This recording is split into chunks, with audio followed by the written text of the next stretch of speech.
on satellite, on Freeview, on cable, on radio, on mobile, on the web and around the world. This is First at 9 on Other Derana 24/7.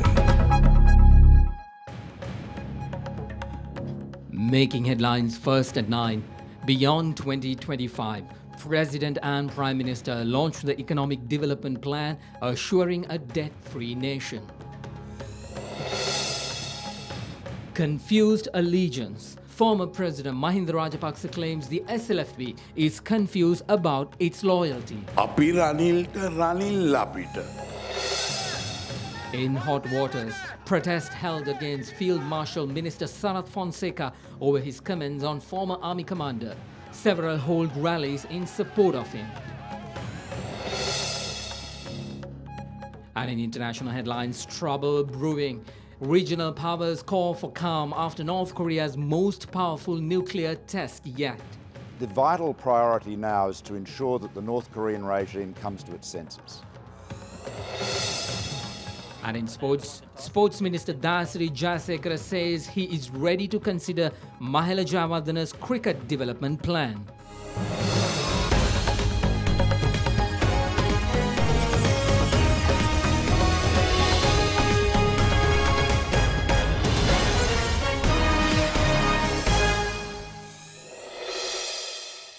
Live across Sri Lanka, this is First at 9 on Other Derana 24/7. Good evening, everyone. I'm Mahesh Johnny, and we begin at the BMICH tonight, where the President and the Prime Minister spoke about their economic plan for the next 10 years. The economic development plan of the government until the year 2025 was unveiled today by President Maithripala Sirisena and Prime Minister Ranil Wickremesinghe at the BMICH. The plan, titled Vision 2025, A Rich Country, outlines several ambitious proposals on economic, social and welfare development. The economic development plan included providing 1 million jobs to 1 million youth, raising per capita income to $5,000 by 2020, establishing value-added, competitive agriculture, pension for all and welfare for the needy. The booklet summarizing the economic development plan was presented to youth by President Maithripala Sirisena and Prime Minister Ranil Wickremesinghe. Responding to questions raised by members of the Youth Parliament, President Sirisena touched on the country's need for international acceptance. As a United Nations member state, we are bound to follow the guidelines in the UN Charter. If those guidelines are implemented in a country, the international community will support them and will have faith in their leaders. Thus, our decisions have to be taken likewise for the benefit of the country. Then the world will stand with the country and the people with the lawmakers. That is the trademark of a wholesome humanistic society. Also responding to questions, Prime Minister Ranil Wickremesinghe outlined ambitious plans for the country's future. By 2025, the debt burden will be reduced from the budget. With the development programs we are embarking on, and if we attract investments in the coming 3 years, that income too will be added. By 2025, our income will be high. Our foreign exchange will also be high. We will close the gap between income and expenditure. With that, paying off debt won't be difficult. Above all, we need investments. When investments come in, technology comes in. With technology, the country's economy will be modernized. But investments won't just walk in. There should be stability. We have no ethno-religious tension. Democracy is already in place. We need infrastructure and must enter the global market. This is the kind of atmosphere we are building now. Former President Mahinda Rajapaksa says that the government is sacrificing the country to fulfill its own agenda. Speaking on the current state of the Sri Lanka Freedom Party, the former president made these remarks at an event held in Hakmana yesterday. The inaugural meeting of the electoral organisers for the Hakmana electorate was held under the auspices of former President Mahinda Rajapaksa at the Mulatiyana public grounds yesterday. The event saw the participation of several representatives from the joint opposition as well. The government will not be in power by the 1st of May. If they are still in power, we will gather 10 times the support that turned up at Golface and not leave Colombo until they are sent home. The former president commented on the behavior of a group of SLFP supporters at the 66th SLFP anniversary yesterday. These were the chants made by SLFP supporters while wearing party colours. If they want, let them support Ranil. But we will continue to oppose Ranil from this side.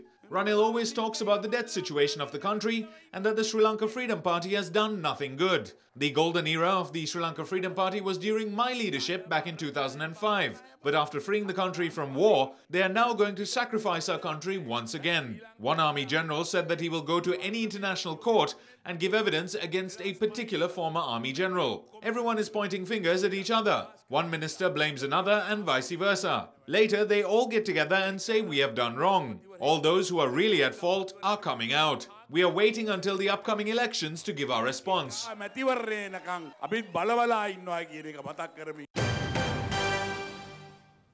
Chief Dealer of Perpetual Treasuries Limited, Nuwan Salgadu, revealed today that he was instructed by PTL CEO Kasun Palisena to delete phone conversations that could bring harm to the company during investigations pertaining to central bank bond auctions. Appearing before the Commission of Inquiry, he went on to say that it was not his direct decision to tamper with evidence. He also apologized for the part he played in misleading the Commission in that regard. Responding to questions from Additional Solicitor General Yasantha Kodagoda, Chief Dealer of Perpetual Treasuries Nuwan Salgadu said he was appointed to the post in February 2015. He, however, explained that because he was still in the process of fulfilling professional qualifications for the job, all important decisions at the time were made by company's CEO Kasun Palisena and former director Arjun Aloysius. He revealed that following Palisena's instructions, he deleted 10 phone conversations related to the central bank bond auction on the 29th of March 2016. Perpetual Treasuries had purchased treasury bonds worth 40 billion rupees during that day's auction. The chief dealer of Perpetual Treasuries also revealed that he had deleted more than 100 phone conversations altogether from their phone recording system under the direction of the CEO. Among them had been conversations between CEO Kasun Palisena and former Director of Perpetual Treasuries Arjun Aloysius. Additional Solicitor General Yasantha Kodagoda, representing the Attorney General's Department, then cross-examined the witness as to whether this can be a sole decision made by the CEO. The Additional Solicitor General commented that the decision to delete evidence from the company's computer system before an investigation is a serious matter. Responding to the question, the Chief Dealer said the CEO of Perpetual Treasuries Limited might have discussed the matter with former Director Arjun Aloysius. Minister of Regional Development Field Marshal Sarath Fonseca reiterates that wrongdoers must be punished irrespective of whether they wear uniforms or call themselves war heroes. Responding to questions over recent statement about General Jayasuriya, the minister added that it is the public's expectation that the government take action over wrongdoing. He made these comments at an event in Kiribati today. Supporters of Field Marshal Sarath Fonseca organized a reception for him in Kiribati despite the knowledge that a protest against the minister would be held in the same city hours later.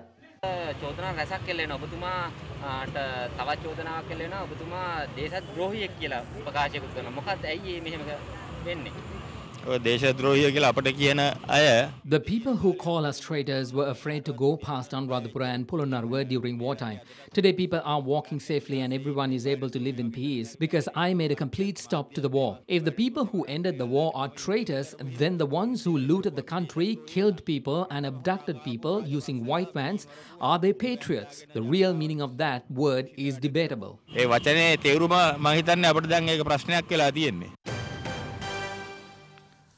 Now, after the reception, however, there were protests in Kiribati against Field Marshal Sarath Fonseca despite the issuance of court orders by authorities intended to prevent inconveniences to the public. Following the protest in Kiribati town, once again a rally was held in this evening in a show of support to the minister. A protest was held at the Kiribati town against Field Marshal Sarath Fonseca following a statement he made against former Army Commander Jagat Jayasuriya in close proximity to another event which was attended by the minister.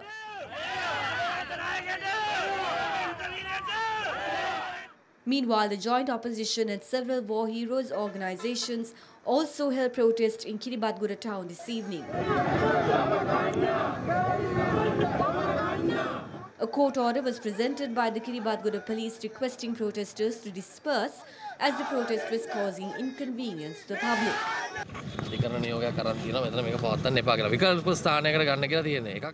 Later, the police prevented the group of protesters from laying an offering of flowers at the feet of late war hero Vijay Vimalratna. Protesters then returned to Kiribati town to continue their demonstration.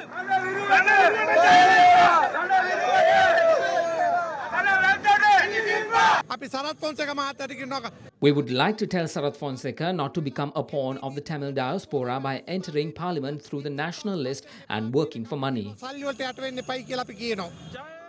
Meanwhile, another rally was organized by a group of supporters of Field Marshal Sarath Fonseca near the site of the protest. However, an enjoining order was handed over to Minister Fonseca by the Kiribati police, requesting that the rally be halted. The rally continued despite the order, and the minister yet again revisited his comments on former Army Commander Jagat Jayasuriya.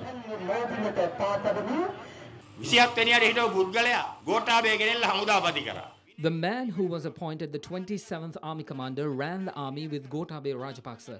He worked in an illegal manner, committed crimes, tortured those who were kept in custody, and even murdered some. These crimes were committed with the blessings of Mahinda and Gotabaya Rajapaksa. If it was not for us, these things would have not been brought to the political stage even by those who have first-hand experience. Therefore, how can I be at fault when I say that it is fair to bring such a person to courts? There are 3 or 4 others who are in the army giving sermons across the country. They do not deserve our pity. If a politician says that we must protect our political landscape, our image, and that Jagat Jayasuriya is a war hero and therefore should not be punished, then he is a politician who is only concerned with gathering support. When the 2020 elections come around, these politicians will be on Mahinda Rajapaksa's stage. If there are politicians who do not understand this, then they will never be able to protect their party.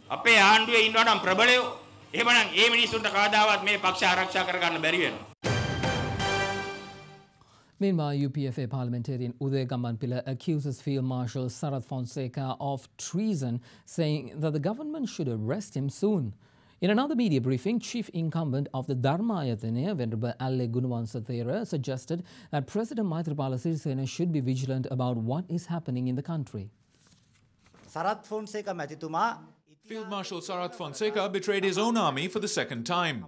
Now, we can't deny war crimes allegations when Western forces point the finger at us, because this time it is the army commander who led the war that says crimes took place. However, he says this after 8.5 years. The government should arrest him soon, as he has committed a crime according to the penal code. Now, Fonseca becomes the hero of the LTTE.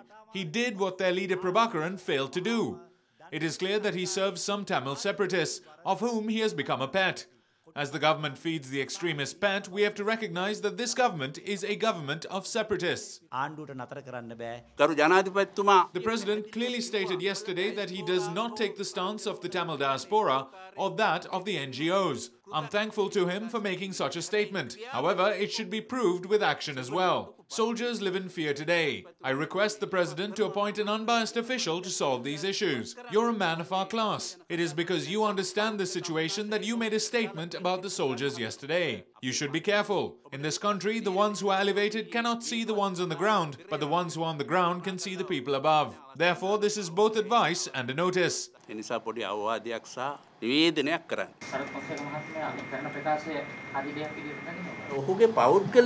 I'm against him attempting to work upon his personal motivations.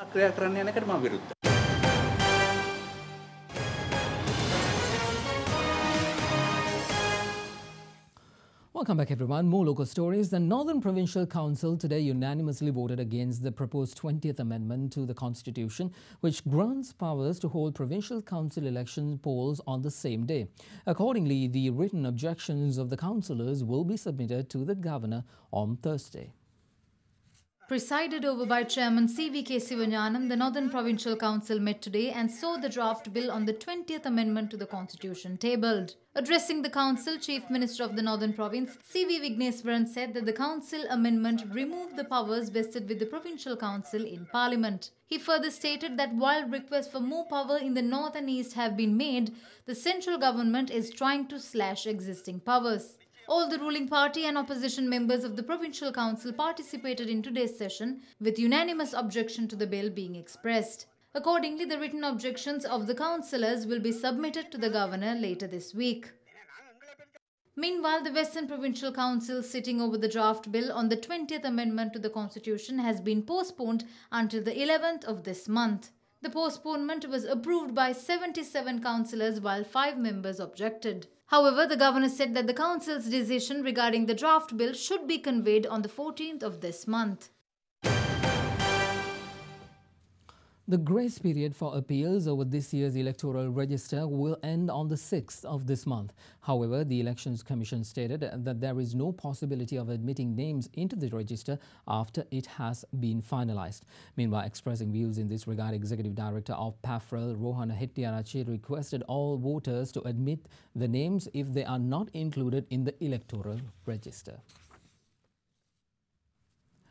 First at 9 received reports today of 18 families in the area of Ambadandegama facing difficulties as a result of the Uma Oil project. Our correspondent from the area reports that the officials in charge have failed to provide concessions for these families until date. With the commencement of the Uma Oil project 2 years ago, 18 families from the areas of Ambadandegama and Liangahavela have been displaced. Despite the badly damaged state of their houses, they have not yet received any concessions. Mrs. Seelavati, who currently resides in an abandoned building belonging to Dharmaraja Mahavidyalaya in Galahagama, is one individual among the many that have been displaced. As per reports, she has not yet received any financial provision, even though the Ministry of Mahaweli Development and Environment has ordered such. Our correspondent reports that the officials in charge have not yet taken action to provide financial provisions and food concessions for the 18 families.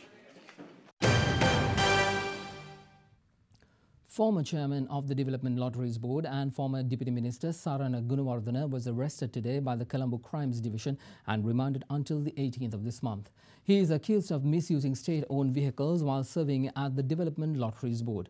The former chairman had allegedly imported a luxury vehicle valued at over 8 million rupees during his tenure, and the whereabouts of said vehicle is still unknown. Now with that, let's take a look at some other stories making news across Sri Lanka.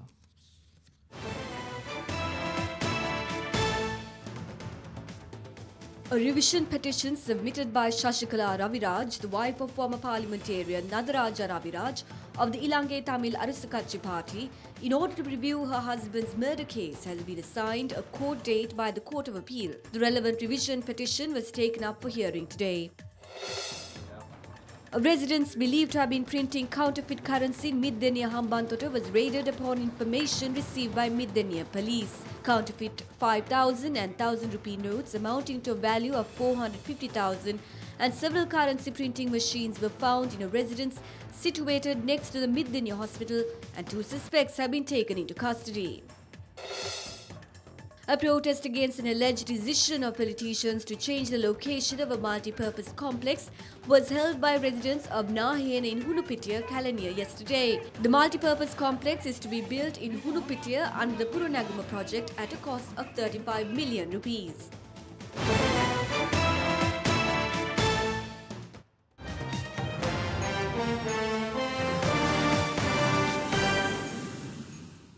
Moving on to international news now, the US today urged the United Nations Security Council to take the strongest possible measures against North Korea after the reclusive state engaged in its largest nuclear test to date yesterday. South Korea says it has seen indications that North Korea is preparing more missile launchers, possibly including an intercontinental ballistic missile. The revelation comes amid military drills by South Korea in response to its neighbor's nuclear test. South Korean defense officials have been briefing Parliament after North Korea's testing of its 6th and largest nuclear bomb. South Korea says it is preparing fresh military drills with the US and ramping up its ballistic missile defenses in response to the test. Meanwhile, the United Nations Security Council today convened a meeting to discuss fresh sanctions against the isolated regime. South Korean President Moon Jae-in yesterday urged for the strongest possible response, including new sanctions to completely isolate the country. Australian Premier Malcolm Turnbull called on China to do more towards reining in North Korea. Right now, the risk of war on the Korean Peninsula is greater than it has been for over 60 years. The time has come for China to take the responsibility to respond to this affront with strong action that brings this regime to its senses. US President Donald Trump has decided to scrap an Obama-era program which prevents the deportation of immigrants who came to the United States illegally as children. The revelation was made to international media by sources familiar with the situation. US President Donald Trump will give Congress 6 months to craft legislation to replace the Deferred Action for Childhood Arrivals program. The decision represents a compromise after top Republicans and business leaders asked Trump to preserve the program. The program protects nearly 800,000 young immigrants, often called dreamers, from deportation and allows them to work legally. Trump's decision will be officially announced tomorrow. Britain's Prince William and his wife Kate are expecting a third child. That is according to their office. The Kensington Palace said in a statement, quote, "Their Royal Highnesses, the Duke and Duchess of Cambridge are very pleased to announce that the Duchess of Cambridge is expecting their third child." It further added that the Queen and members of both families are delighted with the news. William and Kate's 2 children, George and Charlotte, are aged 4 and 2. Their third child would be 5th in line to the British throne.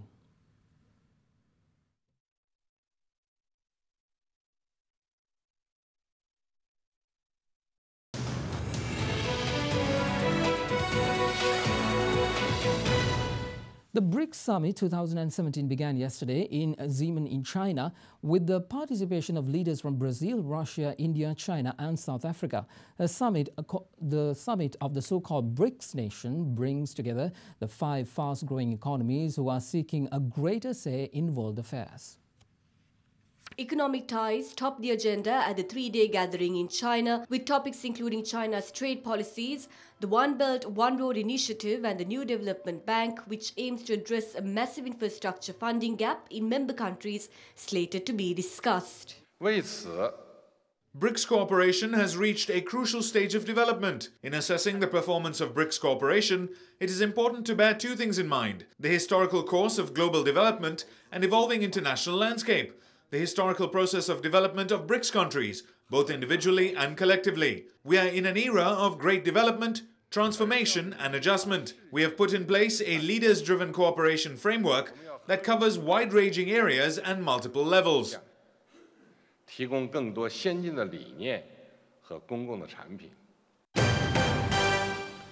Let's take you to the stock market now. Shares fell to a near 2-week low today as investors sold diversified and telecom shares in lackluster trade ahead of a holiday, while the daily turnover got a boost from block trades. The Colombo Stock Index resumed trade after a holiday on Friday and ended 0.08% down at 6,385.56, its lowest close since August 24th. The Bourse ended 0.3% lower last week, its 7th straight weekly fall. It has shed more than 4% since July 27th up to today's close. Shares of Dialog Asiata PLC fell 0.9% and diversified conglomerate Hemas Holdings PLC ended 1.1% weaker. The stock and foreign exchange markets will remain closed tomorrow for the Poya holiday. The Sri Lankan rupee ended firmer today as dollar selling by exporters and banks outpaced importer demands for the US currency. The spot rupee ended at 152 rupees and 45 cents per dollar compared with Thursday's close. Now, the rupee has been under pressure since January after the central bank stopped defending the currency and stated that buying dollars to build up the country's depleted foreign currency reserves. Here's a look at how the rupee traded against other currencies during the day today.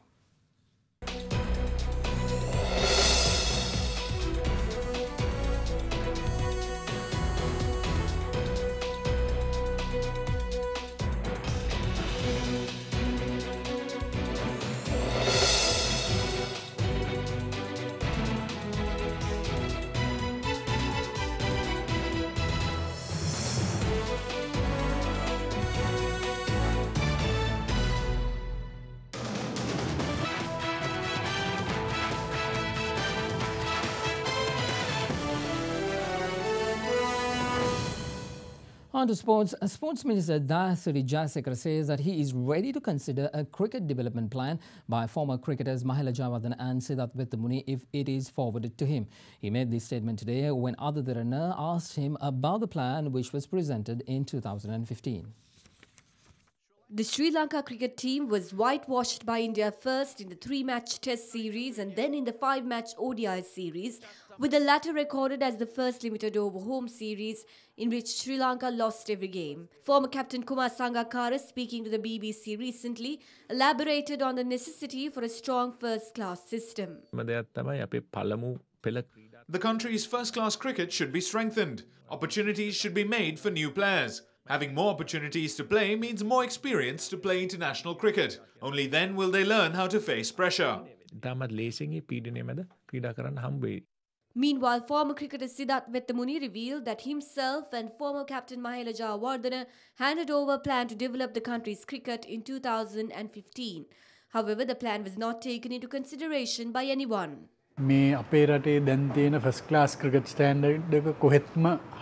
standard of our first-class cricket is not satisfactory. We can't blame the cricketers as they play to their average. Yes, we proposed a first-class tournament and a constitution as well, but nothing took place. I'm sad to say that no one was there to consider those facts. Derana spoke to Minister of Sports Dasuri Jayasekara about the proposal. I didn't receive such a plan. I heard it was handed over to the interim committee back then. If it was given to me, something would have been done. I don't know what was done to the report. However, I would like to invite Mahela to submit that plan to me. Then I can discuss it with the board and make a decision on it.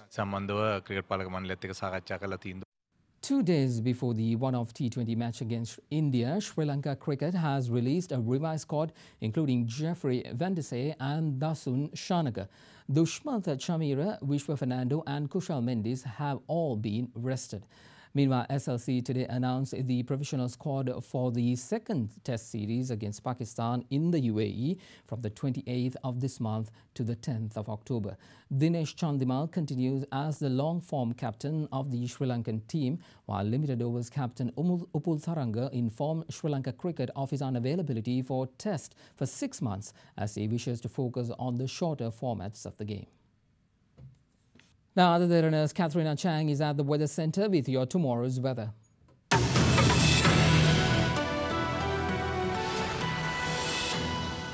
A very good evening. Welcome to the Weather Centre.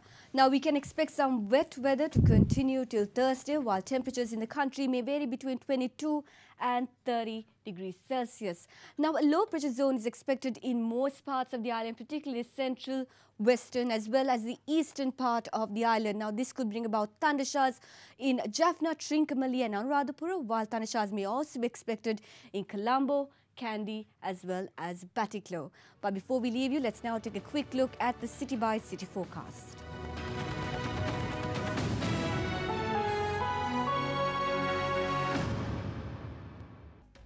And that is a part of your world tonight right here on Derana 24/7 with the very latest in local, international, business, sports and weather. We will return first at 9 tomorrow. Be sure to join us then. And before we go, we like to take you to the Kala River where a herd of elephants gathered these days due to the receding water levels. Thank you for joining us. Good night.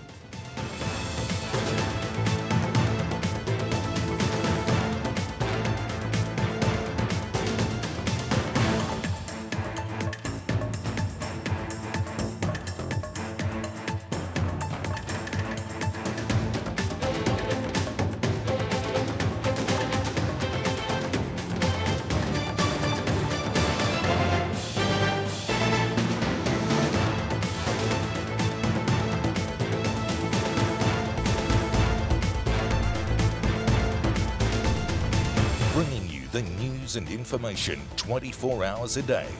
This is Sri Lanka's premier news channel, Derana 24/7.